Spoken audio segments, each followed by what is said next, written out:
আন্তর্জাতিক টি-20-তে সবচেয়ে বেশি উইকেট কাদের?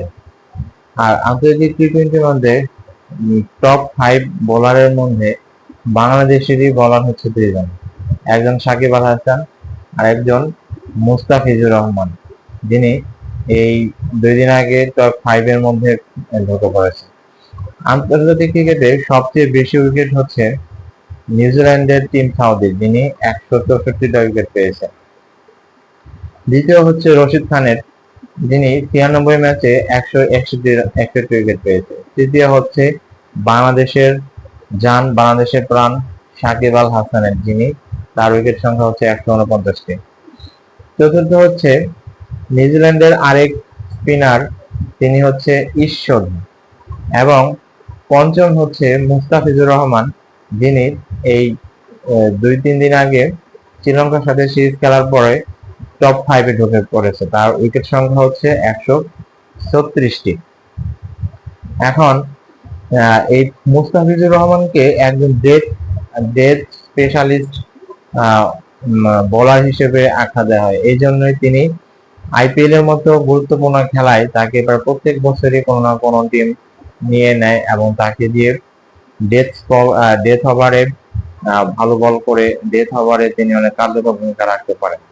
বিশেষ করে বলতে গেলে এই গত আইপিএল এ ধরুন তিনি প্রথমবারে বা প্রথম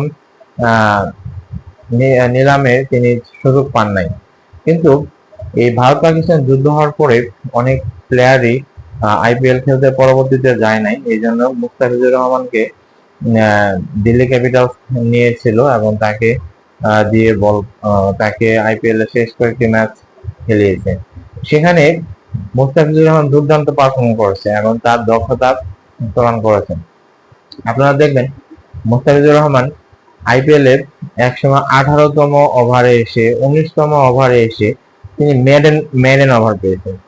চিন্তা করে দেখেন, একজন টি-20-র মতো একজন আইপিএল এর মতো টি-20 খেলায় মুস্তাফিজুর রহমান লাস্টের দিকে কিভাবে মেডেন ওভার নেয়, কিভাবে ডেথ ওভারে তাকে দিয়ে বোলিং করা হয়, তা সেটা আইপিএল এর কয়েকটা ম্যাচের ইতিহাস ঘাটলেই সেটা বোঝা যাবে। মুস্তাফিজের যে ডেথ ওভারে অনেক ভালো করার ক্ষমতা রয়েছে, অনেক ভালো করার কার্যকরী ভূমিকা রয়েছে, সেটা তার বোলিং দেখলেই আইপিএল এর সেটা বোঝা যাবে এবং অনেকেই সেটা অনুমান করতে পারবেন। কারণ মুস্তাফিজ তার ডেথ ওভার স্পেশালিস্ট হিসেবে তিনি নিজেকে প্রতিষ্ঠা করে ফেলেছেন।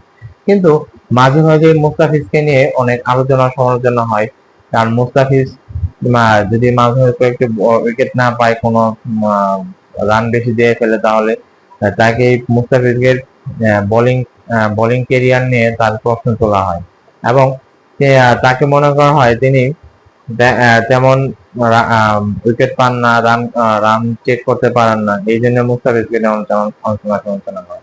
কিন্তু দেখেন, মুস্তাফিজ এখন ভালো বল করে এই আন্তর্জাতিক টি-20-তে টপ 5 বোলারের মধ্যে চলে এসেছে এবং তিনি 5 নম্বরে উঠে এসেছে।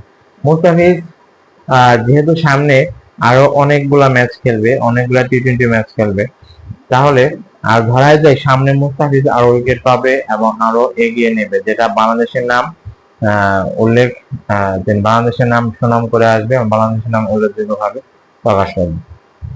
কারণ সাকিব আল হাসান আগে থেকে 3 নম্বরে আছে 149 উইকেট নিয়ে। সাকিব আল হাসানকে ছাড়িয়ে যেতে মুস্তাফিজুর রহমানের আর মাত্র 14টি উইকেট নেওয়ার প্রয়োজন। তাহলে মুস্তাফিজ 150 উইকেট হবে এবং সাকিব আল হাসানের 149 উইকেটটি হারিয়ে যেতে পারবেন। সামনেই সুযোগ হয়েছে আগামী 20 তারিখ থেকে পাকিস্তানের সাথে বাংলাদেশের 3 ম্যাচের টি-20 সিরিজ রয়েছে, যেটা খেলা হবে মিরপুর শেরেবাংলা জাতীয় ক্রিকেট স্টেডিয়ামে। এখানে হয়তো মুস্তাফিজ আরো কিছু উইকেট পেয়ে যান, তাহলে মুস্তাফিজের উইকেট সংখ্যা আরো বেড়ে যাবে এবং সাকিব আল হাসানকে ছেড়ে যাওয়ার সুযোগ সৃষ্টি হবে। দেখা যাক এই সামনে পাকিস্তানের সাথে মুস্তাফিজ কেমন বল করে এবং কেমন উইকেট নিতে পারে, সেটাই দেখার বিষয়। ধন্যবাদ সবাইকে, ভালো থাকবেন।